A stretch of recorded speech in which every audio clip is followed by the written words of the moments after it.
বিসমিল্লাহির রহমানির রাহিম। আমি মোহাম্মদ কায়সার আলম সিদ্দিকী, ভূমি উপসহকারী কর্মকর্তা। আজকে যে আমি ভিডিওটি নিয়ে আসছি সেটি হচ্ছে যে ভূমি সংক্রান্ত একটি ভিডিও। আশা করি এই ভিডিওটি আপনাদের অনেক কাজে লাগবে। যেহেতু মাঠ পর্যায়ে চাকরি করি, নামজারির ক্ষেত্রে যে সমস্যাটা আমি দেখি, দলিলের ক্ষেত্রে গ্রহীতা, যিনি গ্রহীতা তিনি বিভিন্ন দাগে বিভিন্ন পরিমাণ জমির পরিমাণ উল্লেখ করে, কিন্তু তিনি বাস্তবিক ক্ষেত্রে ভোগদখল অবস্থায় শুধু একটি দাগে ভোগদখল অবস্থায় থাকে। উদাহরণ দিয়ে যদি বলি, ধরেন 50, 51, 52 নম্বর দাগে গ্রহীতা 4 করে মোট 12 শতক জমি ক্রয় করলেন, কিন্তু তিনি ভোগদখল অবস্থায় আছেন শুধু 50 নম্বর দাগে। এখন তিনি নামজারি করতে চাচ্ছেন। এখন নামজারির ক্ষেত্রে সরেজমিন তদন্তে গিয়ে দেখা যায় যে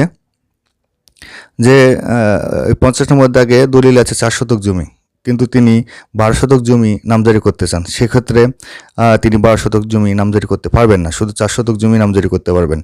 এখন থাকলো 51 এবং 52 নম্বর দাগ, যেখানে তার 4 শতক করে জমি আছে, দলিলে আছে, কিন্তু বাস্তবিক ক্ষেত্রে তিনি দখল অবস্থায় নেই।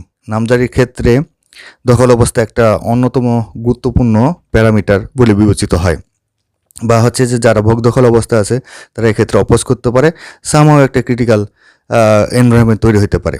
তাই আমি আবারও বলছি, তাই জমি রেজিস্ট্রি করার সময়, যখন জমি রেজিস্ট্রি করবেন, যে দাগে যতটুকু জমি দখল নিতে পারবেন সেই দাগটি উল্লেখ করে জমি দলিল সম্পাদন করবেন। ধন্যবাদ সবাইকে।